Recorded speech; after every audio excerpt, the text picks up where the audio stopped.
നേപ്പാളിൽ 26ഓളം സമൂഹ മാധ്യമ പ്ലാറ്റ്ഫോമുകൾക്ക് വിലക്കേർപ്പെടുത്തിയ നടപടി ഇപ്പോൾ പിൻവലിച്ചിരിക്കുകയാണ്. നിരോധനം ഏർപ്പെടുത്തിയതിൽ കാഠ്മണ്ഡുവിൽ സംഘർഷം അക്രമാസക്തമായതോടെയാണ് ഈ ഒരു തീരുമാനം. അതേസമയം സംഘർഷത്തിൽ മരണം 19ആയി ഉയർന്നിട്ടുണ്ട്. 300ഓളം പേർക്കും പരിക്കേറ്റിട്ടുണ്ട്. വിവരങ്ങളുമായി ഇന്ത്യൻ നാഷണൽ ഡെസ്കിൽ നിന്നും ശരണ്യ ചേരുകയാണ്. Saranya, good morning. Good morning Sindhuri. Saranya, വളരെ വലിയ വിവാദങ്ങളിലേക്ക് അല്ലെങ്കിൽ അക്രമ സംഭവങ്ങളിലേക്ക് മുന്നിൽ നിർത്തിയിട്ടുള്ള ഒരു നിലപാടായിരുന്നു നേപ്പാളിന്റെ ഈ ഏതാണ്ട് 26ഓളം സമൂഹ മാധ്യമങ്ങൾക്ക് വിലക്കേർപ്പെടുത്തിയിട്ടുള്ള ആ ഒരു തീരുമാനം.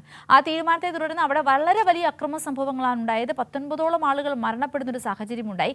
ആ ഒരു സാഹചര്യത്തിലാണ് ഇപ്പോൾ വിലക്ക് പിൻവലിച്ചിരിക്കുന്നത്. എന്താണ് നമുക്ക് അവിടെ നിന്ന് പങ്കുവയ്ക്കുവാൻ സാധിക്കുന്ന കൂടുതൽ വിവരങ്ങൾ?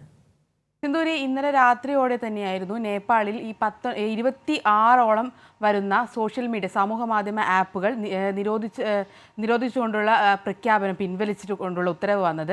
IT മന്ത്രി തന്നെയാണ് ഈ വിവരം അറിയിക്കുകയും ചെയ്തിട്ടുള്ളത്. എന്നാൽ സമയബന്ധിതമായി IT മന്ത്രാലയത്തിന് ഈ 26 പ്ലാറ്റ്ഫോമുകളും രജിസ്റ്റർ ചെയ്തില്ല എന്ന ഒരു കാരണം കൊണ്ട് തന്നെയാണ് ഈ 26 പ്ലാറ്റ്ഫോമുകൾ വാട്സപ്പ്, ഫേസ്ബുക്ക്, യൂട്യൂബ്, ട്വിറ്റർ തുടങ്ങിയ 26 പ്ലാറ്റ്ഫോമുകൾ അവിടെ വിലക്ക് ഏർപ്പെടുത്തിയിരുന്നത്.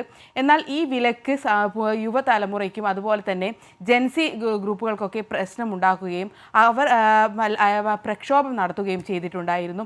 ഈ പ്രക്ഷോഭങ്ങളെല്ലാം തന്നെ സമാധാനപരമായി തന്നെയായിരുന്നു ആദ്യ ഘട്ടങ്ങളിലെല്ലാം തന്നെ മുന്നോട്ട് പോയിരിക്കുന്നത്. പോലീസും എല്ലാം തന്നെ സൈന്യം എല്ലാം തന്നെ വളരെ സമീപനം പാലിച്ചുകൊണ്ടായിരുന്നു മുന്നോട്ട് പോയിക്കൊണ്ടിരുന്നത്. എന്നാൽ നിയമസഭാ സമുച്ചയത്തിലേക്ക് ഒരു വിഭാഗം യുവാക്കൾ കടക്കുകയും അതാണ് പിന്നീട് പ്രക്ഷോഭങ്ങളിലേക്ക് വഴി തിരിച്ചുവിട്ടത്. ആ പ്രക്ഷോഭം പിന്നീട്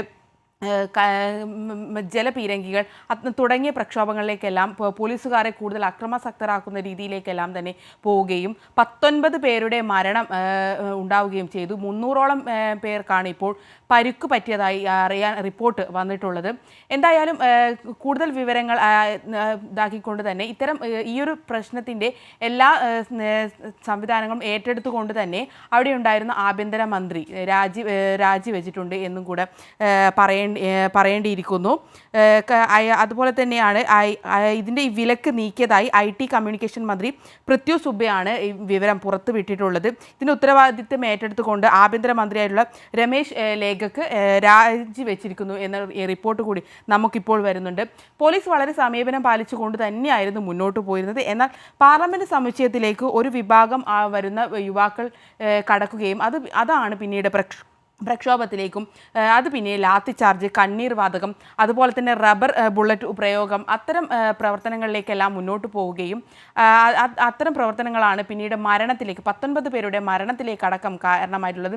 ഇന്നലെ രാത്രിയോടുകൂടി തന്നെയാണ് ഇന്നലെ രാത്രി വളരെ വൈകിയാണ് ഈ 26 സോഷ്യൽ മീഡിയ പ്ലാറ്റ്ഫോമുകളും വിലക്ക് മാറ്റിക്കൊണ്ടുള്ള നേപ്പാൾ IT മന്ത്രിയുടെ റിപ്പോർട്ട് നമുക്ക് ലഭിക്കുന്നത്. സിന്ധൂരി, ശരണ്യ പറഞ്ഞ പോലെ തന്നെ ഇതൊരു ചെറിയ പ്രക്ഷോഭമായി നമുക്ക് കാണുവാൻ സാധിക്കുന്നല്ലേ. ഈ 19 പേർ കൊല്ലപ്പെട്ട ഒരു സാഹചര്യം, 300-ലധികം ആളുകൾക്ക് ഇത്തരത്തിൽ പരിക്കേൽക്കുന്ന ഒരു സാഹചര്യമാണ് അവിടെ ഉണ്ടായിരിക്കുന്നത്. ഇപ്പോൾ നമ്മൾ വരുന്ന ഏറ്റവും പുതിയ വിവരങ്ങൾ നോക്കുകയാണെങ്കിൽ ഒരു പ്രത്യേക സമിതിയെ അവിടെ കലാപത്തെക്കുറിച്ച് അന്വേഷിക്കുവാൻ വേണ്ടിയിട്ട് നിയോഗിച്ചിട്ടുണ്ട് അല്ലേ? തീർച്ചയായും സുന്ദരി. കാരണം ഒരു ജെൻസി ബാനറിന്റെ കീഴിലായിരുന്നു ഇത്തരം അക്രമാസക്തമായ എല്ലാ പ്രവർത്തനങ്ങളും ഉണ്ടായത്. അതുകൊണ്ട് തന്നെ കാഠ്മണ്ഡുവിൽ തന്നെ സൈന്യത്തെ വിന്യസിപ്പിക്കുകയും ഇതിൻ്റെ മറ്റ് ചുമതലകൾ എന്തൊക്കെയാണ്, ഇതിൻ്റെ പ്രക്ഷോഭങ്ങളിൽ എന്തൊക്കെയാണ് കാര്യങ്ങൾ കൃത്യമായി അന്വേഷിക്കാൻ വേണ്ടി ഒരു പ്രത്യേക സംഘത്തെ തന്നെ ഇപ്പോൾ അവിടെ രൂപീകരിച്ചിട്ടുണ്ട്. അതെ, വ്യക്തമാണ് ശരണ്യ. എന്തായാലും നേപ്പാളിലെ സോഷ്യൽ മീഡിയ പ്ലാറ്റ്ഫോമുകൾക്ക് ഏർപ്പെടുത്തിയിരുന്ന വിലക്ക് ഇപ്പോൾ പിൻവലിച്ചിരിക്കുകയാണ്. അതിനെ തുടർന്ന് വലിയ പ്രക്ഷോഭമാണ് നേപ്പാളിൽ ഉണ്ടായത്. ഏതാണ്ട് 19ഓളം ആളുകൾ അവിടെയായി പ്രക്ഷോഭത്തിൽ കൊല്ലപ്പെടുകയുണ്ടായി. 300-ലധികം ആളുകൾക്ക് പരിക്കേൽക്കുകയുണ്ടായി. അങ്ങോട്ട് സാഹചര്യത്തിലാണ് ഈ ഒരു നിരോധനം പിൻവലിച്ചിരിക്കുന്നത്. അതുമാത്രമല്ല, ഇതിൻ്റെ ഒരു സാമൂഹിക ഉത്തരവാദിത്തം ഏറ്റെടുത്ത് ഈ ഒരു സംഘർഷത്തിൻ്റെയും വെടിവയ്പ്പിൻ്റെയും ധാർമ്മികമായ ഉത്തരവാദിത്തം ഏറ്റെടുത്ത് നേപ്പാൾ ആഭ്യന്തരമന്ത്രി രാജിവെക്കുന്ന ഒരു സാഹചര്യമുണ്ടായി. ഏജൻസി കലാപത്തെക്കുറിച്ച് അന്വേഷിക്കാൻ ഒരു പ്രത്യേക സമിതിയും അവിടെ ഇപ്പോൾ നിയോഗിച്ചിട്ടുണ്ട്. 15 ദിവസത്തിനകം ഈ സമിതി റിപ്പോർട്ട് സമർപ്പിക്കണമെന്നാണ് ഇപ്പോൾ നൽകിയിരിക്കുന്ന നിർദ്ദേശം. നേപ്പാളിലെ ഈ ഒരു സംഘർഷഭരിതമായ സാഹചര്യത്തെക്കുറിച്ചുള്ള വിശദാംശങ്ങൾ നമ്മളോട് പങ്കുവച്ചത് ന്യൂസ് ഡെസ്കിൽ നിന്നും ശരണ്യായിരുന്നു.